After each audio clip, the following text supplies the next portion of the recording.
Dad is from Cuba and my mom's Puerto Rican.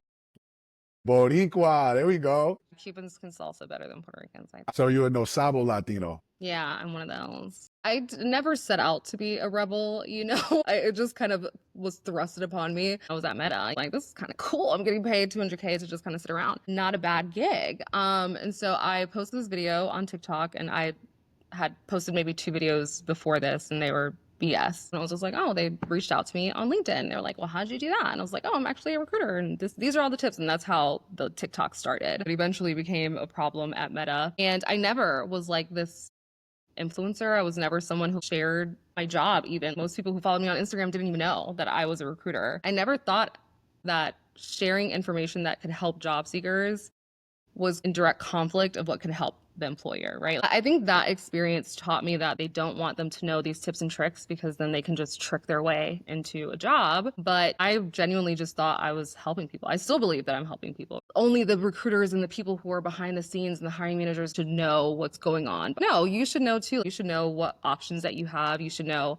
how much money people are making in these positions. You should know what's required and what hiring managers are looking for when you look at a job description. It really fueled me, right? Because I realized that in order for me to make change, I can't do that just working at Meta or Microsoft or LinkedIn. In order for me to make a change, I have to be able to speak freely on my own. I was working 60, 70 hours. I had a toddler. As a single mom, I was like, this just isn't going to be sustainable. So I know I could always go back to recruiting. I'm just going to take a chance and do it on my own. When I left Meta, I was scared. I didn't have courage. It wasn't this big courageous thing where I was just like, I'm going to own my voice. I was terrified because I was like, oh my God, what if I get blackballed? And so when I went to LinkedIn, I was very transparent in my interview, and they were very supportive about it in my interview as well throughout my time there. So I was able to hire people to work for me versus the other way around and show up as my full self and not have to worry about losing partnerships, losing clients, losing my job, losing income. And if anything, the more brave and courageous and vulnerable I was online, the more, clients trusted me and the more trust I had from my community around me. And I think those things is what made me. I was kind of competing with like the tech influencers and the girls who just like had their stuff all the way together. They were living in like luxury high rises, driving really nice Mercedes Benzes, and always dressed in luxury clothes. Like, they had it together. They had their like, morning routine. They did Pilates in the morning and they had their matcha lattes. I knew I was never going to be that girl. So if I was going to create a space for myself, it needed to be in a way that I could be a mess, right? Because creating a business was messy. Again, it wasn't something that I was like planning for months and months, and I got a mentor. Like, it was like thrust upon me. And then, it was like, oh, well, I should really do this because this is where the money seems to be. Because at first I was just like, oh my God, I do have to be like, prim and proper. Like, if I'm talking to people about careers, I need to look the part. I need to dress the part. I need to speak the way that you think of like an HR person. And I tried that and I was like, this is just not me at all. Before, when you would think of HR people on any capacity, but on social media, you would always think of a certain type of person, maybe a white lady who's wearing something really nice and who's very conservative and, speaks very properly and carefully.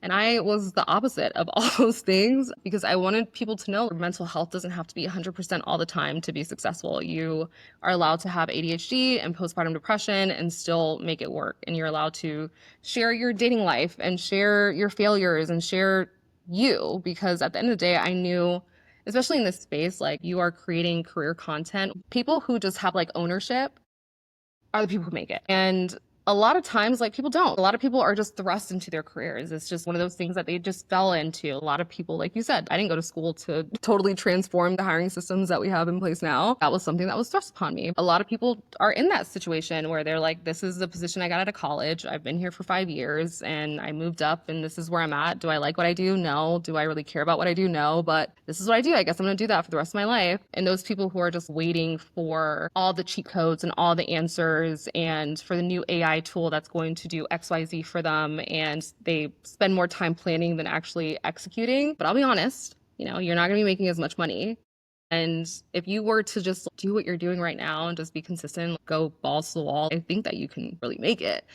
And she was just like, oh, it's just so hard. And I was like, looking for a job is going to be hard. That's also going to be hard. Looking for a job is probably harder than getting a brand deal at this point. Now I always see her on TikTok. I'm like, you go, girl. So when you are a recruiter, like, the way that we look at resumes is just so different, right? Like, we literally look for, so maybe SkillScript is also because like I'm selfish and I hate writing resumes and I hope to never have to write one again. But the way that recruiters are reading resumes and the way people are writing resumes are just not aligned. It does not make sense. Why don't we just give people the information that they're actually looking for? And maybe for candidates, so they're not having to use ChatGPT or AI to create these resumes that they don't understand. I got them on the phone. How much experience do you have? And they're like, well, I've never really worked. I've touched it, which I've never understood what that meant. But I was just like, okay, so you don't have experience. So why is it on your resume? Flat out like, and it's not their fault. It is what they have to do at this point because they can't stand out any other way. So they're over exaggerating their experience and they're adding keywords and technologies and softwares and tools that they've never used. And so recruiters are wasting so much time talking to people who are not qualified simply because they're better at writing a resume or they're better at using AI to write their resume versus talking to the people who actually have the skills. We need something simpler. We've been using the same format of resumes since the 70s. And when you think of everything else that's been digitally transformed, why are we still using Microsoft? Not working that well on my phone. I can't modify and tailor my resume for a job and apply for a job on my phone. God woke me up. Fear don't live here. Anxiety don't live here. Young entrepreneur and I'm going on my 5th year. Welcome to Virtual Café, where we brew up bold conversations with leaders who took the scenic route. No script, no code switching, no fluff. Our next guest is Madelyn Machado, founder of SkillScript, former tech recruiter at Microsoft, Meta, and LinkedIn, and the queen of cutting through career BS. Madelyn is changing how people are getting hired, from building hiring frameworks inside the world's biggest tech giants to now flipping the script for job seekers. She's been on both sides and isn't afraid to call out what's broken. So without further ado, let's jump in. Hi, thank you. That was great. You send that over to me because that was a great intro. I'm going to use that. Definitely will. So first, let me ask you, Madelyn, how are you feeling today? Good. I am busy. I don't know if you've founded a company before, but I am trying to vibe code a technical product, which I've never done before. So things that would probably take someone who knows what they're doing 5 minutes takes me 5 hours, but I can't afford to do anything else. So that's how we're Respect going to it. do it today. Growing pains? Right. A lot of them. And hopefully it leads to a lot of success, or at least at the very least, it's taught me. Now I know a lot more than I did before I started this. So That's what it's all about. Most people don't grow up saying they want to reinvent the hiring system. So I'm curious, when you were a kid, what did you actually want to do? How far is that from where you are today? So when I was a kid, I always think back to the story. Like, only time I can remember saying what I wanted to do when I grew up was in second grade, and I said I wanted to be a secretary. I don't think I had like high expectations of myself. I was first generation. A secretary probably seemed like a big deal then. Any reason to go to an office and you're not working like retail or something was a step up. But then, when I got to high school and college, I wanted to be a lawyer. And I think that, definitely steered away from law, which I'm glad about because it was way too much schooling, way too much reading. But I think the things that still stand true about what I'm doing now is that I am fighting for people. And in the time that I was working as a recruiter, I was always fighting for candidates. And now working with job seekers, I'm fighting for job seekers. And now with SkillScript, creating something that is going to fight for both sides. Said you're first generation. What are you? Like, what's your ethnicity? Yeah, my dad is from Cuba and my mom's Puerto Rican. Boricua, there we go. My dad is Puerto Rican and my mom's Dominican. I always say, Wow. thank God it's not the opposite way around. I hear about Dominican men and y'all do not have a great. We don't have a great rap sheet. You want to know something? It's like Puerto Rican and Dominican is like the age-long crusade. And so Puerto Ricans talk trash about Dominicans, vice versa. No, I feel the same way being Cuban and Puerto Rican. My dad is Oh, always really? talking shit about Puerto Rican people as if he doesn't have 4 Puerto Rican daughters and married. And I would imagine that because salsa is huge between both Cubans and Puerto Ricans. So Cubans can salsa better than Puerto Ricans, I think. I don't know. You know what I think I'm a it is? salsero, so I don't know. Are a lot more in tune with like their heritage than I think Puerto Ricans are. Even myself, like I don't speak Spanish. And I think like if my mom was Cuban, I probably would speak Spanish, right? Because like she probably would have spoken in the home versus my dad was Cuban, and so he didn't do much talking anyways. So you're a no sabo Latino. Yeah, I'm one of those. I'm borderline no sabo. I think it's that Puerto Rican, we have like Spanglish. Yeah. So we speak a lot of Spanglish, and there's so many different slang words and dialects that are like, it's hard to get them both. Yeah. Too fast for me.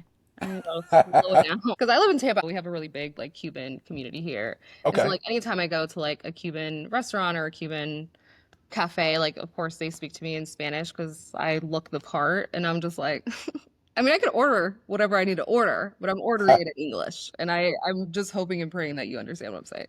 Yeah, I'm in Jersey, but I've lived in the Bronx for the past 5 years, and I'll tell you, I haven't met a lot of Cubans. I would imagine in Florida there's more Cubans there A lot than, of Cubans here, yeah. yeah. Cuban community.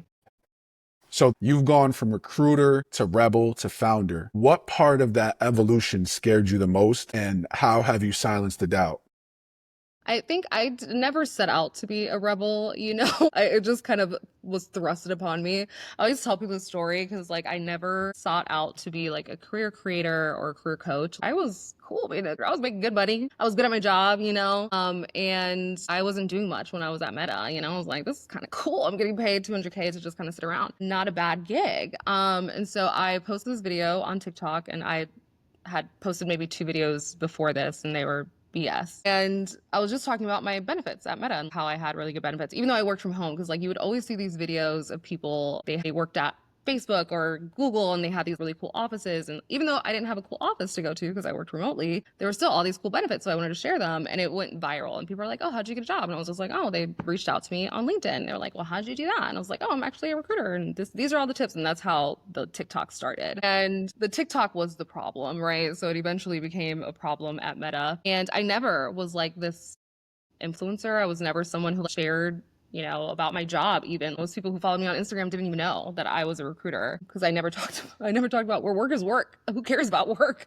That's not what I'm here for. So when I started making these TikToks, I never thought that sharing information that could help job seekers was in direct conflict of what could help the employer, right? That just never crossed my mind because in my head thought it was a partnership. And that's one of the things that we preached as recruiters is we work for the hiring manager, of course, like those are the people that pay our bills, but also we are partners to the job seekers. So how is sharing tips and tricks on how to get hired a conflict of interest, right? You should want me to share those things. But I think that experience taught me that there is a lot of things that are behind the curtain that benefits hiring managers and it benefits companies that the job seekers don't know these things, right? They don't want them to know these tips and tricks because then they can just trick their way into a job. But, you know, I genuinely just thought I was helping people. I still believe that I'm helping people. I don't think that the thing that is the most important part of your life most of the time is your career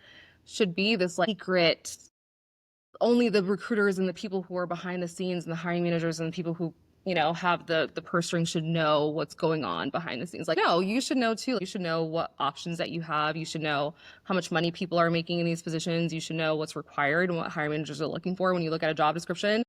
You should know like what that means, like how to translate that into everyday language. And when I started creating this content and getting this pushback from my employer, I realized like this is a problem. Like they want this, they need this in order to always have the upper hand. So I never wanted to be a rebel. I've always been a rule follower. So this rebel cause that I have taken on, unbeknownst to me, it really fueled me, right? Because I realized that in order for me to make change, I can't do that just working at Meta or Microsoft or LinkedIn. In order for me to make big change, I have to be able to speak freely on my own.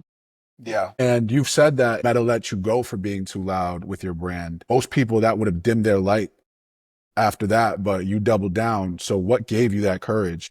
When I left Meta because they did not love my personal branding, I ended up at LinkedIn, which I loved. And they were like super supportive of my personal brand and my social media. They even wanted to leverage my social media and LinkedIn. And I think at that point, I was just making so much money with my business. And I was just like, you know, I don't really have to do both. I was working 60, 70 hours. I had a toddler as a single mom. This just isn't going to be sustainable. So I know I could always go back to recruiting. I'm just going to take a chance and do it on my own. When I left Meta, I was scared. I didn't have courage. It wasn't this big courageous thing where I was just like, I'm going to own my voice. I was terrified because I was like, oh my God, what if I get blackballed? And so when I went to LinkedIn, I was very transparent in my interview, and they were very supportive about it in my interview as well throughout my time there. So knowing that, yes, you can leave on bad terms with one employer and it be very public, but still be judged on the work and the impact that you have, and not just the fact that you got fired from one big company at one point. I think that made me brave because I knew I could always go back to recruiting if I needed to. And I did. I was able to bounce back very, very quickly. But when I did leave LinkedIn, and I left on good terms, but when I did leave, I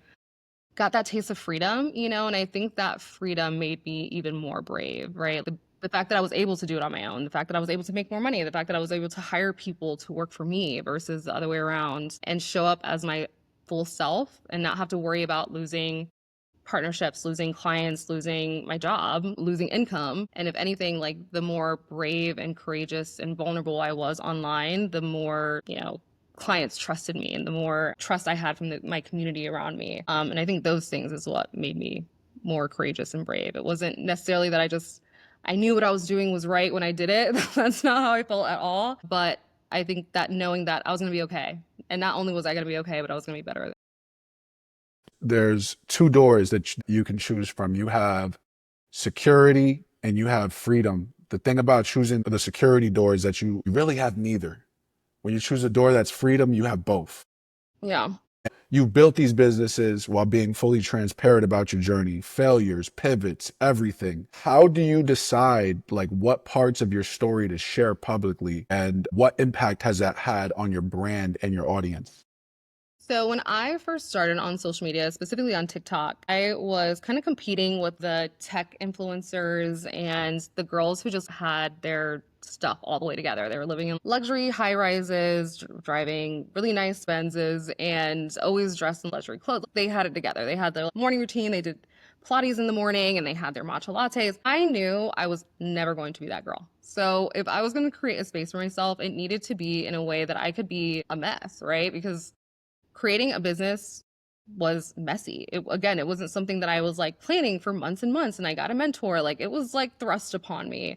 And then, it was oh, well, I should really do this because this is where the money seems to be. Because at first I was just oh my God, I do have to be this prim and proper. If I'm talking to people about careers, I need to look the part. I need to dress the part. I need to speak the way that you think of an HR person. And I tried that. And I was this is just not me at all. And if I have to do this here on TikTok or on Instagram or on LinkedIn, I'd rather just go back to 9 to 5, because if I'm going to be fake, I might as well do it and have the luxury of having 100% paid employee benefits. So I realized if I want to make this happen, it needs to be in a way that I can be myself fully. And if there's not a space for that yet, I'm going to create it. And so before, when you would think of HR people on any capacity, but on social media, you would always think of a certain type of person, maybe a white lady who's wearing something really nice and who's very conservative and, speaks very properly and carefully.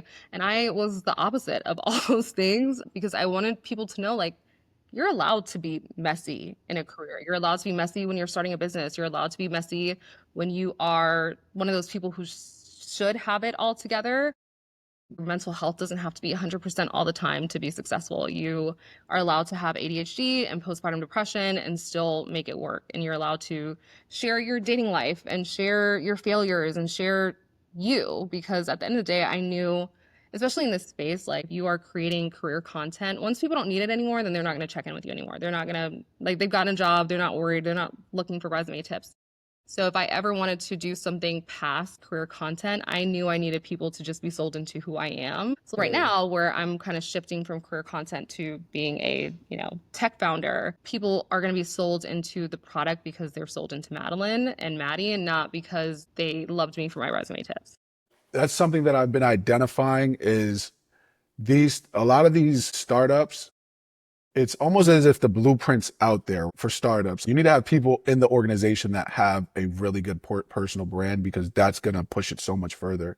It's just not enough anymore. Attention is so limited. I agree. When I, decided okay, this is something that I want to do, and I knew I did not want to do it with my own money to be able to build this, and I know that means I'm going to have to get some kind of funding, whether that's an angel investor, pre-seed, whatever.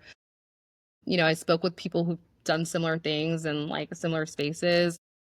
They're most importantly, more important than it is for you to find a tech bro who knows what he's doing on the back end, is you being able to like grow your personal brand and utilize your personal brand to your benefit, right? Like people know you in this space already, people love you in this space already. So it's not so much about like the product that you're building, though, that yes, that needs to be strong, that needs to be good. It needs to be something that people are going to listen to you, right? Why would they care about what you're saying? You need to have that expertise behind you. And like, I'm not a white man who's a Stanford dropout, right? So I need a different edge. That's usually the edge that they go for. That's not the edge that I have for myself. So the fact that I know what I'm talking about because I have the experience at some of the biggest companies, but also I have worked on all sides. I've worked on the recruiting side, I've worked on the job seeker side, and I've worked at an AI resume startup. Know all the parts, and I've been very vocal every step of the way. I think even though I didn't realize it as I was creating this personal brand throughout my journey, that it was all leading me to do this. Because sometimes I'd be like, why is everything every time I say something or post about something, it turns into such a big deal? Like, why is this is like embarrassing? But I didn't want millions of people to know that I got fired for Meta. That was not what my goal in life, but it led me here. That is part of the story. And it's, it's a not my proudest moment, but if it wasn't for all the virality from getting fired from Meta for having a TikTok, people probably wouldn't care about what I had to say. Bit of a blessing Like in disguise, right? in recognition, huh? It's a bit of a blessing in disguise, right? Yeah, it was. It didn't make sense when it was happening in the moment. People get fired every day. Why is this such a big deal? But now it makes sense. I genuinely feel like all those things needed to happen to get here. Awesome. So you've coached thousands, right? What's one trait that you spot in someone and you immediately know this person is going to make it? On the flip side, what's one red flag that makes you think, they're just not ready yet? So that's such a good question. And this is something that I share a lot. There was this client I worked with. She was one of my first clients, one of my favorite clients. Her name was Lisa. And Lisa is one of those people that when I would tell her, like, these are the things that you need to do, she was writing down notes of what she needed to do, and then she would go do it. She didn't need me to follow up to make sure that she did it. She didn't need me to send her an email to remind her to do it. She didn't need me to check her tracker to make sure that she applied. If I told her to do it, if I told her this is the strategy that we should use, she was going to go and do it. She was going to go research it, and then she was going to make it happen. People who just have, like, ownership are the people who make it. And a lot of times, like, people don't. A lot of people are just thrust into their careers. It's just like one of those things that they just fell into. Like a lot of people, like you said, I didn't go to school to totally transform the hiring systems that we have in place now, but like that was something that was thrust upon me. But a lot of people are in that situation where they're like, this is the position I got out of college. I've been here for 5 years and I moved up and this is where I'm at. Do I like what I do? No. Do I really care about what I do? No. But this is what I do. I guess I'm going to do that for the rest of my life. And those people, like when I'm working with them as clients, they are very passive and they're just they're waiting for me to tell them what to do. And then even if I tell them what to do, then they're looking for me to do it for them. And that's just I can't do that. I can't care about your career more than you do. And those people who are waiting for all the cheat codes and all the answers and for the new AI tool that's going to do XYZ for them, and they spend more time planning than actually executing, those people don't tend to land in jobs as fast as the ones who take a little bit more ownership. Like, I think that your career is extremely important. I think a lot of people should prioritize it a little bit more because, I mean, it has very big impact in your finances and your wealth. And I think once you have kids, it also is really impactful because if I can't make money for myself and I can't make money for my child, I'll be a failure. So like taking that ownership in my career and my future was really integral for where I'm at now. And I think when I'm working with people and I hear those people, they have this motivation to make it happen no matter what. And I know if I tell them what to do and how to do it, they're going to make it work versus the people who are just waiting for it to be done for them. Do you think they think that because they paid, now everything's just going to be done for them? Right.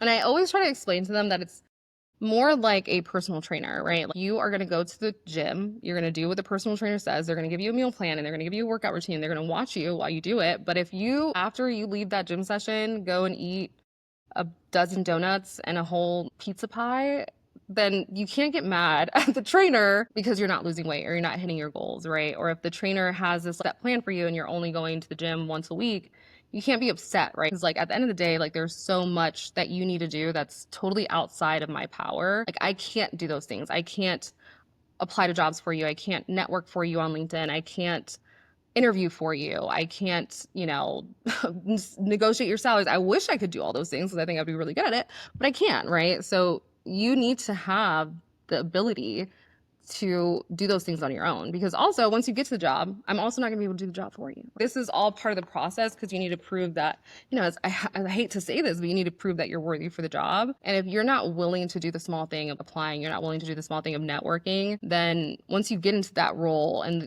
most of my clients are in the six figures or looking for remote six-figure roles, why would they choose someone who doesn't seem to have the motivation to do it on their own versus someone who does have that level of ownership? Running a service-based business it's tricky in that way. Absolutely. I would never do it again. I would have pivoted a long time ago. But I mean, I think I've done really impactful work, and I love all the clients that I've worked with, but it is hard. Yeah. To make them happy. Have you ever had someone come to you looking for a role, but in your gut, you knew that they should be building their own thing? Oh my God, yes. And her name is Emmy, and she was an influencer. And she was doing influencer marketing like for a company before. And then she was laid off. And so she tried to be an influencer, and she was just like, it's not really like working out for me. I have brand deals, but they're here and there. They're not that great. She's just like, so I want to go back to influencer marketing. And I was like, cool, like we can do that. But I'll be honest, you're not going to be making as much money. And if you were to just do what you're doing right now and just be consistent, go balls to the wall, I think that you can really make it. And she was just like, oh, it's just so hard. And I was like, looking for a job is going to be hard. That's also going to be hard. Looking for a job is probably harder than getting a brand deal at this point. So she listened to me, surprisingly, and she did. Now she's like this. I always see her on TikTok. I'm like, you go, girl. I knew it. I knew that working at a 9 to 5, because one of the things is she wanted to still be able to be an influencer on the side. And I was just like, I imagine that there's going to be a conflict of interest. So if you want to keep doing that and you want that ownership and you want that freedom, you're probably not gonna be able to do that if you're working at like a 9 to 5 as an influencer marketing manager. And you have to kind of choose. And she did. And I think she chose right, because now she's making. That's like the trade-off, right? Is like the time, money aspect of it. Time is just so much more valuable. So much more valuable. Only that, I feel like a lot, before, like one of the things that you're talking about is like stability, is like before you used to be able to say like, yeah, if I have 9 to 5, I have stability, right? And like we can no longer say that. You can have a 9 to 5 on Monday, and Monday morning and Monday afternoon, you no longer have 9 to 5. If you're lucky, you get a severance for like a few weeks, maybe a month, maybe 2. So when you're thinking of, right, when people used to be scared to go out on their own, it's because they're like, oh, I need the stability of a 9 to 5. There is no longer the stability. The stability of a 9 to 5 no longer exists. So if I have someone who comes to me and they're like, oh, I'm thinking of doing this, going out on my own or starting this business, I'm always going to tell them, do it. Like, do it. Do it while you have a job. Don't quit your job to do it if you're not making any money yet, but do it, because you never know when that 9 to 5 is not going to be there anymore. What was the moment that you realized that the resume wasn't just flawed, but obsolete? And what pushed you to finally build SkillScript? So when you are a recruiter, like the way that we look at resumes is just so different, right? Like we look for these keywords. That's all we look for. We would search for these keywords. It would highlight the resume, and it'd be like a Christmas tree. Like whoever has the most lights on their Christmas tree are probably the ones who are most relevant. And those are just the keywords. No one knows that that's how recruiters search for resumes, right? Or at the time they didn't. And so of course, like they spend so much time and I've always hated writing resumes. So maybe SkillScript is also because like I'm selfish and I hate writing resumes and I hope to never have to write one again. But the way that recruiters are reading resumes and the way people are writing resumes are just not aligned. It does not make sense. So why are we writing it this way, right? Hiring managers also, like they're not reading the resume. Recruiters are sending them a blurb. This is why this person is a good fit. They have this many years of experience in this. They are, this level at this company. They come from these different industries, and this is why they're a good fit. So as opposed to writing this like super long, over keyword and over fluffed resume that most people don't understand what they're writing and most people don't understand what they're reading, why don't we just give people the information that they're actually looking for and make it easy for candidates so they're not having to use ChatGPT or AI to create these resumes that they don't understand. Just tell them what you've done and what skills that you have and grade yourself.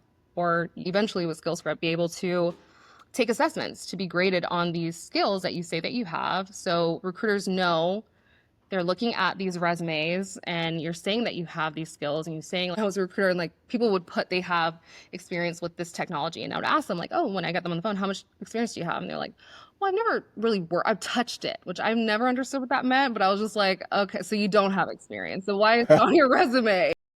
Especially the past year, when you hear of like issues with candidates being able to stand out in the job market because everything is just so overcomplicated, and then recruiters not knowing what's true because candidates are just lying, like they're just flat out lying, and it's not their fault. It is what they have to do at this point because they can't stand out any other way. So they're like over, exaggerating their experience, and they're adding keywords and technologies and softwares and tools that they've never used. And so recruiters are wasting so much time talking to people who are not qualified simply because they're better at writing a resume or they're better at using AI to write their resume versus talking to the people who actually have the skills. And I feel like it was just like a perfect storm of AI, because I actually called this about like 2 years ago when I started using ChatGPT for resumes, and I posted this video. It was like one of the first, you should use ChatGPT for your resume videos on TikTok. And I realized like it was just making stuff up. It was just making things up in the resume, and people are just like, they don't care. They're not reading it. So they're just like, yeah, if ChatGPT says I do that, then that's what I'm going to say that I do. And it would just lie. And like I would talk to clients and, oh no, I just wrote that in ChatGPT. I don't actually have that experience. Like, oh, okay.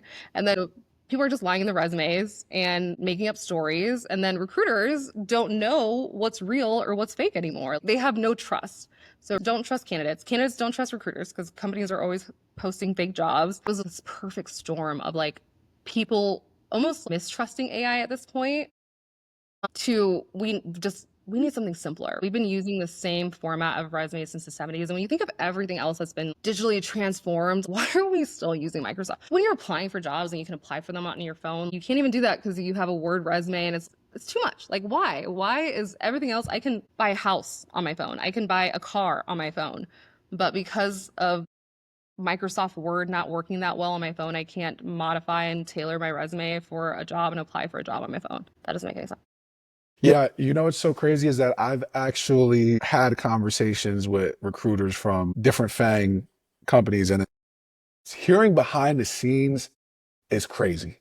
Yeah. Like what goes on behind the scenes. I've heard things like, oh yeah, it's random people from Singapore, the first filtration system. If your Right now, PTSD. if your resume doesn't get through them, it's not getting through. I'm like, damn, it's kind of crazy, And it's not only that, like there are just thousands of people who do not qualify for jobs who'll just apply just for shits and gigs, which I can understand, shoot for the stars, what have you, but it's a lot of noise that recruiters have to sift through to get to the candidates. And by the time they go through all these like BS resumes and they get to a good candidate, they're almost like tired. They're like exhausted. Fine, sure, maybe you're a good fit and like I'll talk to you before they actually can get to the candidates who are the best, right? They have to look through. And why are we doing that? We can't trust AI to do it just yet because it's proven time and time again to be racist and sexist every time you try to use AI to filter candidates in the ATS. So instead of doing all that, like my thing was, instead of using more AI to combat the AI, we should just take the resumes out of the equation. Take it out of the equation. Give people the information in the way that they're going to read it and make it easier for them to write and make it easier for them to share with you. Why are we creating these like AI tools, of course, because, they're making money, of course. So they're creating even more problems to create solutions and sell solutions to. So my goal here is just like every AI resume builder to be out of business and resume writer. That's my goal. I feel like the easiest way to get a following on LinkedIn is to be a recruiter. It's true. Like, and so, but I can imagine like that it's incredibly stressful going through all these BS like resumes. Is there that feeling of being a pencil pusher and a bean counter? Every time I say something like this on social media, recruiters get so upset. But as a recruiter, you literally have no power on who gets hired. You can advocate for your candidate. If there's a really good candidate, yes, you can advocate for them, but you don't get to decide who gets hired, right? You can say, maybe you shouldn't hire this person. Ideally, if it's a good partnership between you and the hiring manager, they'll take your word for it. But if I am talking to a hiring manager who's been at Microsoft for 20 years, and he is a senior engineering manager, and me, a recruiter who's never looked at a line of code a day of my life, I'm going to tell you, you shouldn't hire this person. Or like, yes, you should hire this person. They don't care what I have to say. They're like, okay, thanks, but we're hiring based on skills, not based on who was nicest to you and they were responding to your emails, right? So when you think of how little power recruiters have when it comes to who actually gets hired, it's not a good use of their skills either. I think most recruiters would tell you, like, they don't want to be looking at stupid over ChatGPT resumes either. They would like an easier way to do things because it does now just become, can I determine based on these 2 pages who should actually go to the decision makers because I'm not making any decisions. Have you ever been pressed by someone for a referral? Absolutely. Yeah. And I think most recruiters are. And so, like, when I talk to my clients, I always tell them, like, do not go to a recruiter for a referral because one, they don't get referral bonuses. So, like, one of the biggest things about referrals is you get a referral bonus. That's why people want to refer people. Obviously, you want to help people out and you want people to be doing good work, but also you get a referral bonus. Recruiters don't get referral bonuses. So, they have literally, if it's not a position that they recruit for, they have no incentive to help you.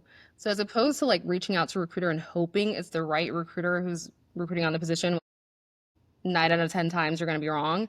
Just reach out to someone who actually has some say, which is like the hiring manager or someone who's on the team. That is going to have so much more impact. Like if the hiring manager were to receive a resume from someone who's working on the team and say, hey, I looked at this person's background, they look really good, we should talk to them. That is going to do so much more than a recruiter. Because one, a recruiter is going to do that all day, every day anyways. Hiring managers are just ignoring them all day. Like all I was fighting for as a recruiter was just for a hiring manager to listen to me. Like, please, I just spent like 7 hours talking to candidates for this position. Can you please just look at one resume?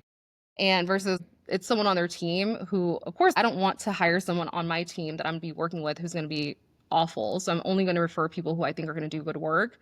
That has a lot more weight than a recruiter who's just looking to close a rec. So, how are you reteaching people to own their story when the system taught them to play it small? That is a great question. I think that in my time as a career coach and reverse recruiter, and I'm talking, and even in my time as a recruiter, as I was talking to candidates and I talk to candidates and job seekers now, so much of what gets you hired is your ability to toot your own horn. One of the things that I always preach with my clients is they're hiring me, not we. So if you go into an interview and you're just talking about we, and us, you're probably not going to get the job because they don't know what you're going to do without your team. They're not hiring your whole team. They're only hiring you. So can you do the job without your team there? And so a lot of what I do, and even in my time as a recruiter, was to remind people like you, the hiring manager and the interviewers need to walk away knowing that you, just on your own, are going to be a really good fit for this position, for the company, for the team, and for the role. And so understanding what are the things that are important for hiring managers, and I think this goes pretty much across the board of the things that are important for hiring managers is examples of times that you've made the company money, you've saved the company money, or you saved the company time. And being able to highlight those things in your resume, being able to highlight those things on your LinkedIn, being able to highlight those things when you're networking, being able to highlight those things in your interviews, those are the things that close the deal, right? Like you being able to show me times that you have closed, solved like really complex problems and the kind of problems that you're going to have here. And I can see that very quickly. I think that's really what I'll focus on. So as opposed to having 5 to 6 bullet points per job, I just want a story. What was an accomplishment that you had at each job? That's what matters to me. What are the tools that you used? What are the teams that you worked with? And what did you accomplish? And what's like your biggest accomplishment that you can share? So my goal is once you put in the title of your role or the position that you're looking for, knowing like what is important for those hiring managers, and you get that information based on all this data from the job descriptions, and you are able to quantify your experience doing that thing in just one story.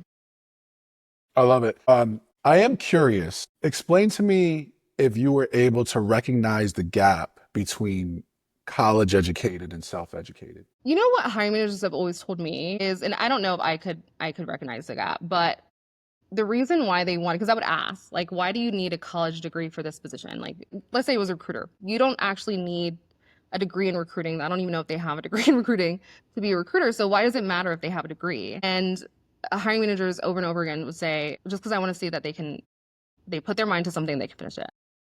So I don't know if being college educated in a skill, I think, yes, if you're a software engineer, probably it matters. But as far as more people-led positions, I'm not sure it matters as much as, again, they just want to see that You went against a hard thing and you completed it.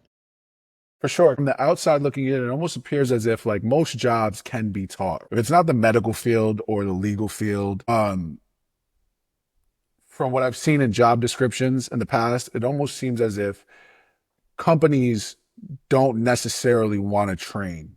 They just want to plug someone in with Sure. minimal training. I mean, and to play devil's advocate, I mean, that makes sense, right? If you are ever in a position to hire, you're going to feel the same way because there's just so much pressure to get the work done and like productivity needs to be high. They don't like higher ups don't care you took a chance on somebody who doesn't have experience and now you're having to spend 6 months training them on how to use a CRM. They don't want to hear that, right? The goal with hiring managers is always, I want someone who can hit the ground running, right? That's the across the board. That's what they always say. That was the one thing. No one is going to hit the ground running. Like there's a learning curve for all of them, but they try to like minimize the learning curve as much as possible. As someone who's a consumer, right? Like I would rather spend money on a product or service of someone who is really good at what they do and they can prove that they're really good at what they do. I don't have the patience to give you a chance to mess up a lot if I'm paying for a service. And hiring managers and companies and employers are paying for a service. Your labor is their service that they're paying for. And a lot of them don't have the patience or the time, right, to invest that way. And I think one of the biggest issues, especially that we're going to learn in the next 2 to 3 years, is because they're not investing now in junior talent. We are going to have a problem when we need people who have mid-level and senior talent 3 or 4 years from now, because there is not going to be any of those people because we're not investing in them now. I think that's one of those things that, again, we're going to try to solve when it's already too late. I think also another big issue is that we don't cross-skill or upskill the people who we have in our talent network, people who are actually at the company, who have talents that surpass what their job description is, that we don't tap into. And so a lot of people are laid off that could have simply just been transitioned into a different role where they could have probably done something better. Like a great example is recruiters, as opposed to like, in 2022 and 2023 when they were just laying off in droves recruiting, they could have just transitioned them to sales. Very comparable, right? Like a very comparable dynamic, very comparable role with comparable KPIs and metrics. But instead, they just laid them off, right? As opposed to, and then they hired a bunch of salespeople to make them more money. It could have been an opportunity to upskill and reskill. I hear you on that. And it's almost like post-pandemic, it appeared as if there were so many entrepreneurs that popped out of nowhere because then you hear the term, no one wants to work anymore, right? I think it's because if you're at a junior level and you know that you have what it takes to get to that next level, but no one's going to give you the chance, eventually, wouldn't you just say, you know what, let me bet on myself? I think that like a lot of more junior talent sees things that are just wrong. And I notice this a lot, especially when you're working at like larger companies. You'll ask like, why are we doing this thing? Even though it's wrong, everybody hates the way that we're doing it. Why are we doing it? And they're just like, oh, this is just the way that we've always done things. So this is just how we do it. We don't even ask. I don't even know why we're doing this thing. It could be like a pointless part of the process, but no one's ever stopped to ask like why they're doing it that way. They've just done it because they're like trying to just move so fast, even if it's inefficient and even if it's dysfunctional. And like one time I was working at a company, I think it was like my 3rd week, and she's like, how are you? My manager comes in, she's like, how are you hanging in? I was like, oh, it's, there's a lot of things to learn and unlearn of how to do things correctly because there's not a lot of things being done right here. And she's just like, yeah, you just learned how to function through the dysfunction. I was like, Crazy. Oh, That is crazy. does that sound like a good use of my time as opposed to just fixing the dysfunction, forcing everybody to then become more dysfunctional to work through this? No, I didn't want to do that. And so a month or 2 later, I asked them to hire a process engineer and fix it because we're never going to hit the goals that we want in hiring if it's taking us 6 months to hire an admin. This just doesn't make sense. And so I think a lot of like younger talent is seeing things that are wrong, and as opposed to them doing what older talent does, it's like, oh, well, this is just how we've always done things. They're like, well, I don't want to do things like that. And sometimes the companies that they're at don't allow for them to be disruptive, and so they go out on their own. How much of it is this person may be underqualified for this role versus it's just poor leadership? I think a lot of people are underqualified for the roles that they're applying to. So that's hard for me to answer. But maybe like once they're there, I think that like if they were good enough and smart enough and sharp enough to get the job, then if they can't keep the job because there is not that like training, that development, I do think it's a leadership problem. Because I do think that, again, like a lot of things are able to be taught. And if it's not something that you have time to do, if you've already hired them, like you've already made the investment, you might as well send them off to, some kind of LinkedIn learning or some like online certification, or help them work cross-functionally with different teams to get like more products under their belt. You don't have to like mentor them one-on-one yourself all the time, but there are so many people who are not able to do as good of work as they could because simply like their bosses just won't allow them. So you were showing up on LinkedIn before it was the creator platform that it is now. I always say, I'm like, I was like a LinkedIn creator before it was cool. People were not trying to be LinkedIn creators. It was actually embarrassing. I'd be like, oh my God, yeah, I know. Please don't remind me. So what kept you consistent when the views were like low and the likes were scarce? So no one cared about likes on LinkedIn. Actually, if anything would get really popular, I'd be embarrassed. People are like, oh, I saw that post that you posted on LinkedIn. Oh, God, like, Jesus. I think I understood the power of LinkedIn because I was using it to market myself as a recruiter, which of course the best place to do that is LinkedIn. And I realized the more I posted on LinkedIn about like how amazing the company I was working at and what I was working on, the positions I was working on, my candidates were coming to me. So I was one of the best recruiters on this team, and I wasn't spending hours sourcing and reaching out to people. I was just able to like post on LinkedIn and people would message me. I was like, this is a cheat code, right? I thought I had cracked the code, cracked the system. And so when I did that for recruiting, once I left recruiting, I realized, of course, that works when you are a business owner as well, especially in this space.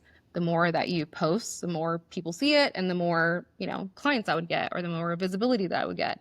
So I think before it was genuinely just because I wanted to be a lazy recruiter, but now I think it's also because the tips and the things that I share, I feel like make an impact, make a difference, right? And I get like DMs and messages from people.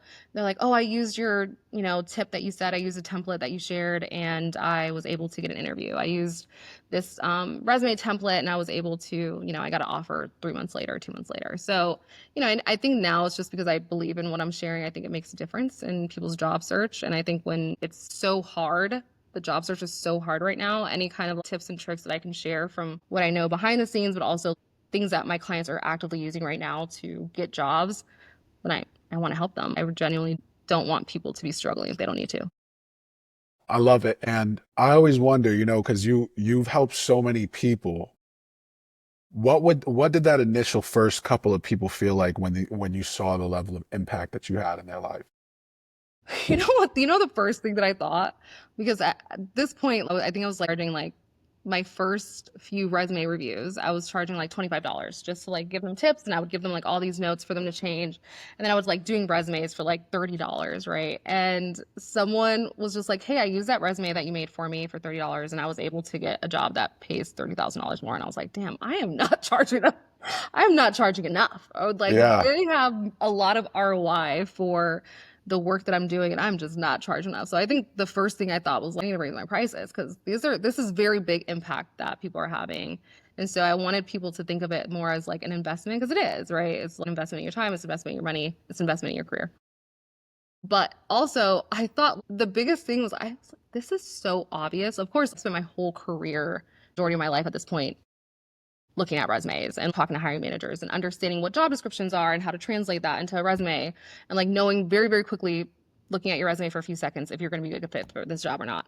And so to me, it just felt so obvious. Like it felt obvious that you should have these words in your resume. Duh, don't you know this is how recruiters find you? No, people don't know that. Duh, isn't it obvious that everything that's on your resume should be on your LinkedIn, because that's how recruiters find you, is on LinkedIn if they don't have your resume? No, people didn't know that, right? These things just felt so obvious for me. And I realized that, oh, this isn't obvious. It's obvious to me because I've spent my whole career doing it. But people don't know this because after college, after your career, so your time, your 30 minutes that you got at career services in college, no one sits and looks at your resume. No one sits and looks at your resume and tells you it's good. No one tells you what your career path is after this job. Like no one does that anymore. And people are really just like left out on their own to like flounder and figure it out. And even though it's the most important thing that you're gonna do, right? You're spend 80,000 hours in your career. No one sits you down and tells you if you're making the right career decisions, or if your resume looks good, or if you're applying to the right jobs. Those things felt really obvious to me, but they weren't very obvious. And when I started sharing things that just were obvious, that I felt like were almost like silly for me to share, because you should know this.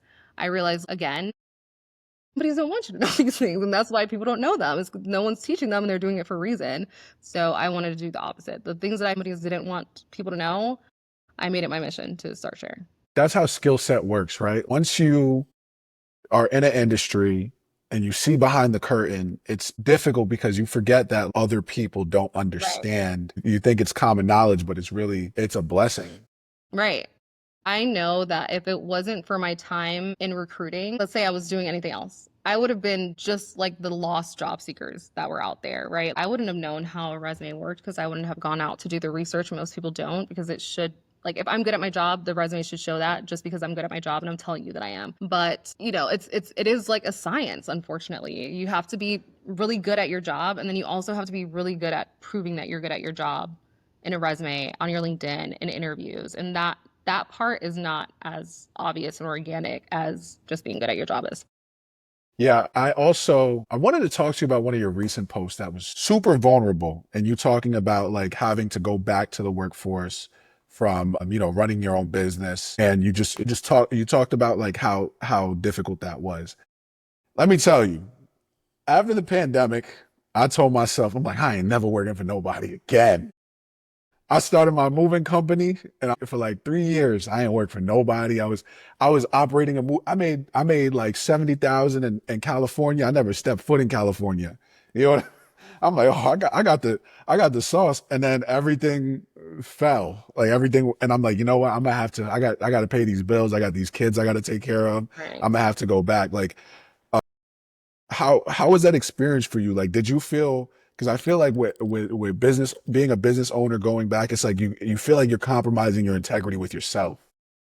So when I decided to go back to corporate America, it wasn't even because the business wasn't working. It was because, so I sold my house last summer, and then I took a month off because I was just ripping and running since I started, and it was a lot. To own a business, I had to be like a professional marketer and also a professional career coach, and then also a professional operations person. And like, even though I had people on my team, I was still doing a lot of the work on my own. And that was more of a delegation issue than a team issue, if I'm honest. And I just felt like if I wanted to do it right, I had to do it on my own. And of course, if you're doing that, you have 60 clients, you're, supporting these clients, you're making 3 to 4 videos a day, you're going to burn yourself out. It was very obvious that I was going to burn myself out. So when I sold my house, I was just like, you know what, I'm going to take a month off, and I'm going to take a sabbatical. And then I'm going to come back and I'm going to be refreshed, right? And I am going to love what I do again. And I'm going to want to support these clients again. And I came back and I was just like dreading it, like, every day. Like every time my team would email me and tell me about an issue, I'd be like, oh God, I do not want to do this. Like, I actually hate this more than when I was working 9 to 5. Because I never hated my job. I loved being a recruiter. I was very good at it. And I had to do very minimal work to get really great results. And in this case, I was doing a lot of work. I was getting the same results, right? So I was just exhausted. And so I decided when I came back, after a month, sabbatical, and after I'd be back for a month, if I didn't feel like rejuvenated, I was just going to go back to corporate America, because I had no shame in my game. Like, I was good at my job. I didn't think it was going to be an issue to find a job again. And I was okay walking away at this point. Also, I never set out to be a business owner. I also didn't think I was that good at it. That's why I had to hire so many people. It's because like I have ADHD and things are getting forgotten. If it wasn't for my team, I probably would have never even did my taxes. Like, I just was very forgetful. So, when I decided to go back to corporate America, it wasn't like this business isn't work. The business model works, right? It's a service. You're doing things that people don't want to do. Of course, any kind of service that you're providing that people don't want to do and they're willing to pay for is going to do well. But I was just tired and I was burnt out. And then I went back to corporate America and I went in a different role. I was a content creator for this company that I had worked with as a creator for a really long time. And they gave me a really sweet deal, because they were like, you work 3 days, we'll pay you full time, and then your other 2 days you can do your business. So that way, because we're not going to pay you enough to sustain your life, so you can do that so you can still make money. And I was like, perfect. That's going to work perfectly. I've never worked at a startup before. So in my head, I was like, yeah, I'm going to work. And then after that, I'm not going to work, right? But of course, that's not how it works. So I wasn't only working 3 days. I was working a lot more. And of course, because I was working a lot more there, then I was working a lot less in my business. And it was also hard for me to create content all day, like for them, and then also have to do it for my business too. Like, I didn't want to. There's only so many videos I can make about a resume. And so I was already at that point where I had to decide, like, either I'm going to go back full time in corporate America, and I had the conversation literally 2 weeks before I was laid off. or I'm going to have to go back to my business full time. Because right now, what I'm doing, I'm not doing very good at either, right? So I'm giving a lot less on both sides. And that was hurting financially. It was hurting. I was stressed again. I'm like, I make TikToks for a living. There's no reason I should be stressed. So I had the conversation with my boss. I was like, I think I need to either come here full time or I need to go to my business full time. And then 2 weeks later, they laid off the whole social media team. And I was like, well, that was easy. That was an easy, the decision was made for me. So I never felt lame going back to corporate America. I was like excited about it. But in my time back in corporate America, I realized how spoiled you do get when you are an entrepreneur. And yes, there's a lot of stress that comes with it. But the amount of freedom that I had, going back to like someone being in charge of my time, I think it was gonna be a challenge. Yeah, yeah, I definitely feel you on that one. You talk a lot about refusing to let the system game you. What's the most broken part of hiring today, and what's the boldest fix SkillScript is bringing to the table? Yeah.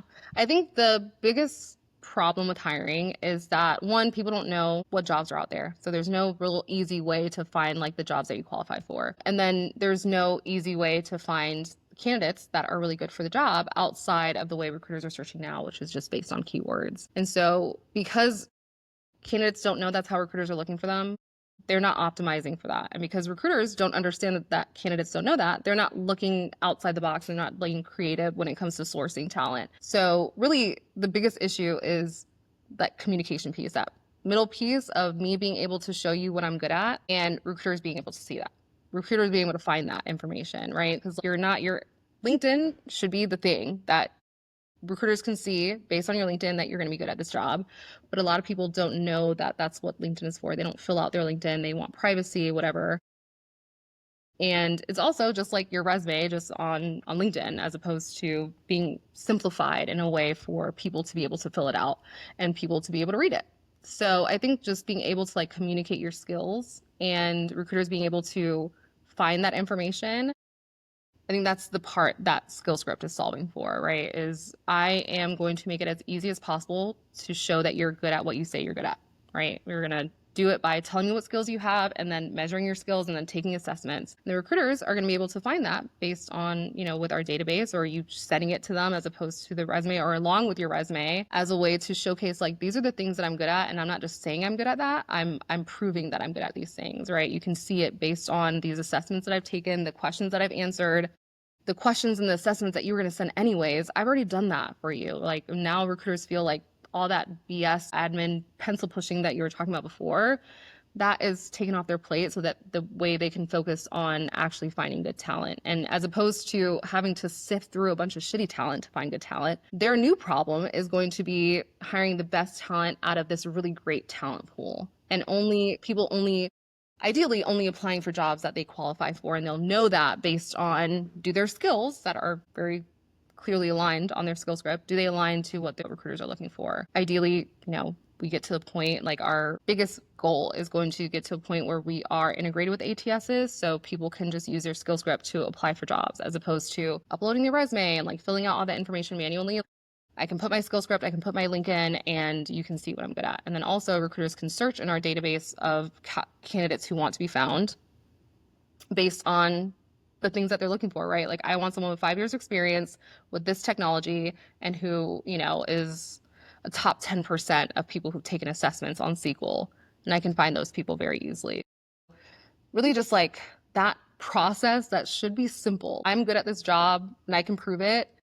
And recruiters can say, I want someone who's good at their job and can prove it. That process that should be very simple has gotten way more complicated. It's gotten more complicated than when I started recruiting in the first place, when we were still doing like paper resumes.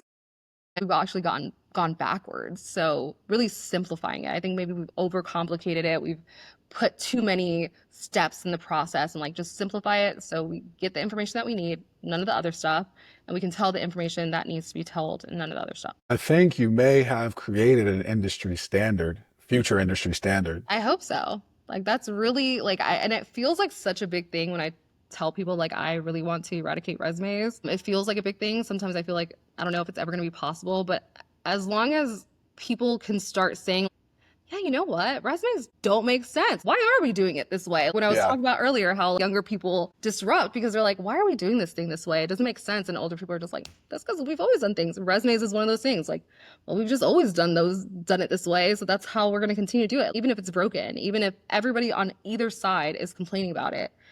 And I hope that this is the new standard. I hope that people, instead of asking for a resume, they ask for your SkillScript. I hope that people don't use resumes anymore. I hope Microsoft Word usage goes down significantly because people are no longer editing their resumes and people can just share a link. In the same way that you can share a link tree for a business, you should be able to share your SkillScript for a job. I love it. So for people stuck in an application hell, what's one unconventional thing that they can do today that shifts momentum immediately? It is networking. And I used to always say, like, networking doesn't make a difference. If you apply and you're good at your job, then, you know, they'll be able to see it. If you have a good resume, you don't need network. And I don't mean networking like your network is your net worth in the sense of like you need to have a large network to network. I mean, like, literally using LinkedIn, what it's made for. Go find the hiring manager, pitch yourself to them.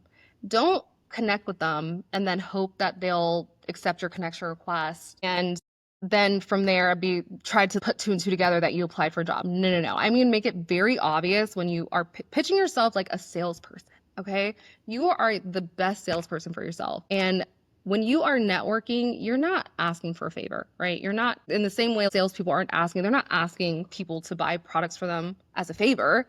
They're pitching the product or the service as this is going to benefit you. And so when you are pitching yourself to a hiring manager or someone on the team, you're pitching yourself in a way that almost you have to have the mentality you're doing them a favor, because as opposed to having a recruiter search for weeks to find someone like you, you're delivering yourself, you're door dashing yourself to them, right? You are doing the recruiter's job for them. You're doing the hiring, like you're taking out hours and weeks of the process because you are the ideal candidate and you are coming to them and they don't have to find you.